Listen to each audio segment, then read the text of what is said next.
요한일서 1장 3절 4절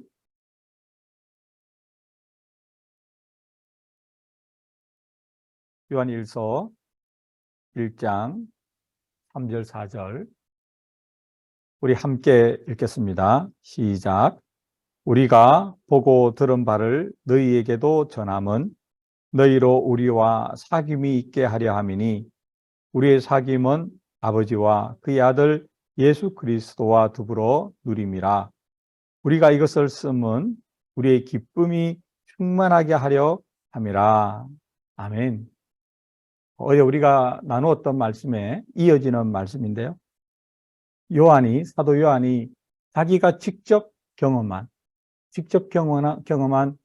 예수 그리스도를 어떻게 하면 좀 더 생생하게 전할까? 그렇게 하기 위해서 1절, 2절, 3절, 4절 이렇게 계속해서 기록하고 있는 것이죠. 자기가 직접 귀로 들었고 눈으로 보았고 손으로 만진 그 예수님이 영원하신 생명을 가진 분이다. 태초부터 계신 분이다. 즉 하나님이란 말이죠. 하나님. 내가 전하는 예수님이 하나님이시라니까. 내가 그 예수님, 하나님이신 예수님을 직접 보고 듣고 손으로 만졌다니까. 이렇게 이야기했다 그랬죠. 그래서 우리도 어떻게 하면 요한이 경험했던 그 예수님을 경험할 수 있을까? 이 늘 우리의 기도 제목이 되어야 되는 것이죠. 여러 가지 우리의 기도 제목이 많지만은 그 가운데서 하나님 아버지, 제가 예수님을 더 많이 개인적으로 경험하게 해달라고. 어제도 우리가 기도했고 오늘도 기도해야 하는 것입니다. 이어지는 말씀은 이제 그러한 개인적인 만남을 좀 더 확대시켜서 공동체의 사귐, 교제로 확장되어 나갑니다. 의미 있는 것은, 중요한 것은 이 공동체의 교제, 사귐, 하나님과 함께하는, 이 삼위의 하나님과 함께하는 사귐에는 기쁨이 있다는 거죠. 기쁨. 사실 기쁨은 그리스도인이 가지고 있는 굉장히 놀라운 뭡니까? 표식이 아니고, 표현이 생각이 안 나네. 굉장히 중요한 드러나는 그런 거거든요. 그러니까 예수 믿는 사람이 기쁘게 살아간다는 것, 그건 굉장히 중요한 사인이죠. 근데 오늘 본문을 보면 예수 그리스도와 하나님과 또 교회 공동체와 더불어 표지라고 합니다. 표지. 그 더불어 사귐에는 놀라운 기쁨이 있다. 저는 이런 말씀을 볼 때 기쁨이 굉장히 어떤 일을 하는 데 있어서 중요한 척도가 된다. 내가 정말 제대로 이 일을 하는 것이 그것에 그치지 않고 내가 이 일을 정말 제대로 올바른 태도로 하고 있나 그렇지 않나는 다른 사람은 잘 몰라요. 다른 사람은 잘 모르는데 본인은 알고 있는 거죠. 본인은 알고 있습니다. 내가 이 일을 할 때 정말 기쁘게 하고 있나? 이 일을 하는데 기쁨이 있나? 이거는 굉장히 중요한 측정 도구입니다. 그래서 어떤 일을 하는데 기쁨이 사라졌다. 이러면 뭔가 문제가 있는 것이죠. 문제가 있는 겁니다. 그래서 의무감으로 억지로 하다 보면 그게 본인이 일단 행복하지 않고 그리고 다른 사람에게도 그렇게 썩 좋아 보이지가 않는 것이죠. 기쁨이 그렇게 중요한 표지인데 오늘 요한은 우리에게 이 기쁨이 사귐의 중요한 표지이다 이렇게 말하는 것이죠. 예수 그리스도 안에서 하나님과 함께 하나님을 섬기고 경배하며 또 나와 똑같은 신앙을 고백하는 사람들과 사귀는 것, 교회 안에서 코이노니아 하는 것이죠. 코이노니아 하는 것은 굉장한 기쁨을 생산한다. 그런 기쁨이 있기 때문에 교회를 이루고 공동체를 이루고 함에 필요한 여러 가지 수고로움이 없을 수가 없잖아요. 그 수고로움을 감당할 수 있는 것이죠. 그 기쁨으로 감당해야 지치지 않고 할수록 더 믿음이 성장하고 더 기쁨이 넘치는 것이죠.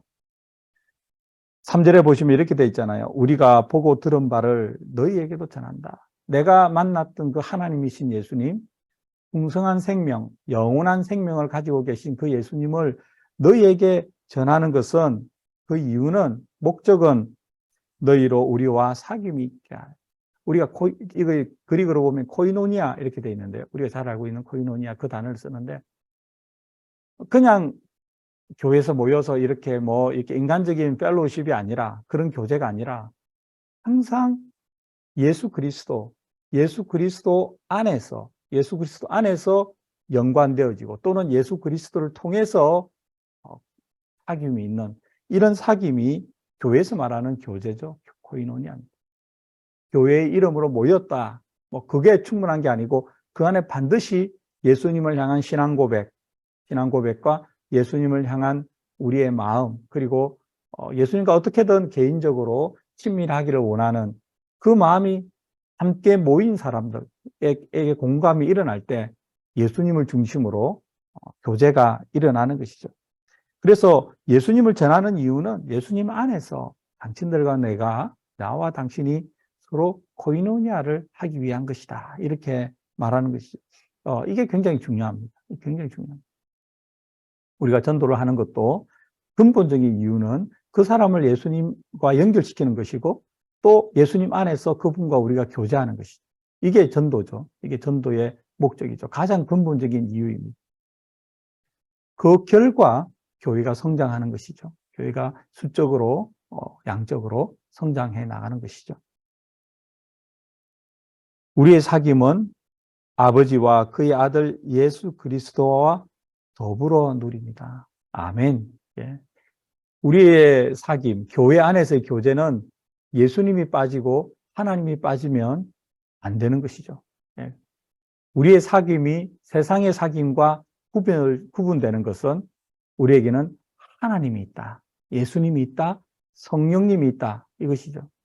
그래서 예수 믿는 사람의 사귐에는 더 깊이가 있고, 또 위기를 이겨내는 힘이 있고, 그럼에도 힘에 부칠 때 하나님의 도움을 구할 수 있고, 또 하나님의 보살핌을 받을 수 있고, 그래서 교회가 2000년 동안 이어져 온 거 아닙니까?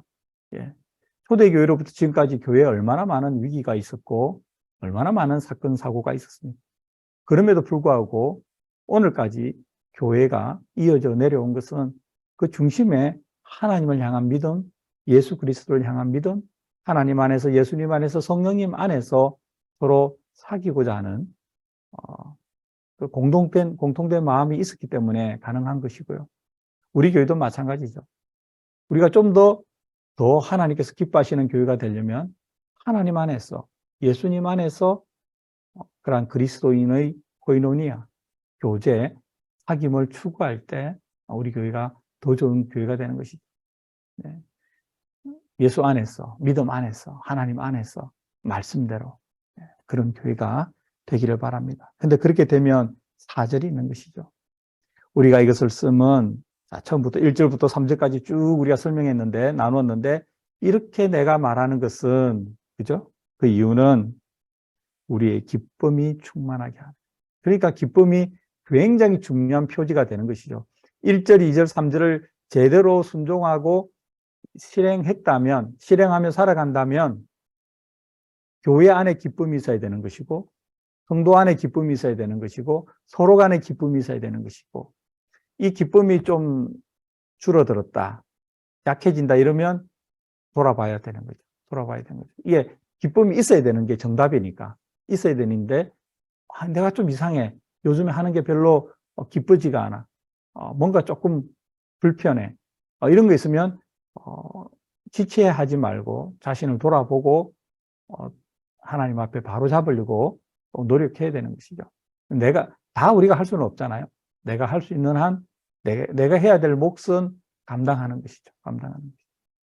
저는 교회를 비유하는 여러 가지 비유 중에 아주 오래전에 읽은 비유가 있는데 참 좋은 것 같습니다. 그게 어떤 것이냐면, 교회를 이루는 성도들은 큰 무리를 지어서 항해하는 선단과 같다, 이렇게 이야기하더라고요. 배가 한 척 가는 게 아니고 수백 척, 수십 척, 수백 척이 이 선단을 이루어서 항해를 하는 것과 똑같다, 비슷하다. 그게 무슨 말이냐면, 그래서 한 100척의 배가 움직인다고 생각해 봤어요. 그러면 각각의 배는 공통된 목적지가 있어야 됩니다. 그래야 배들이 나아갈 때 서로 충돌하지 않겠죠? 공통된 목적을 향해서 동시에 나아가는 것이죠. 그러니까 교회도 그런 거 아닙니까? 예수 안에서 하나님의 나라를 꿈꾸는 사람들, 그 공통된 목적지가 있으니까 그 목적지를 공유할 때는 사람들이 그렇게 별 갈등이나 충돌 없이 가는 거죠. 이렇게 쭉 가는 겁니다. 그렇지만 그것으로 충분하지 않다는 거죠. 그분의 말에 의하면 예를 들어서 수십 척, 수백 척의 배가 있으면 각각의 배가 또 해야 될 기능을 잘 해야 된다는 거죠.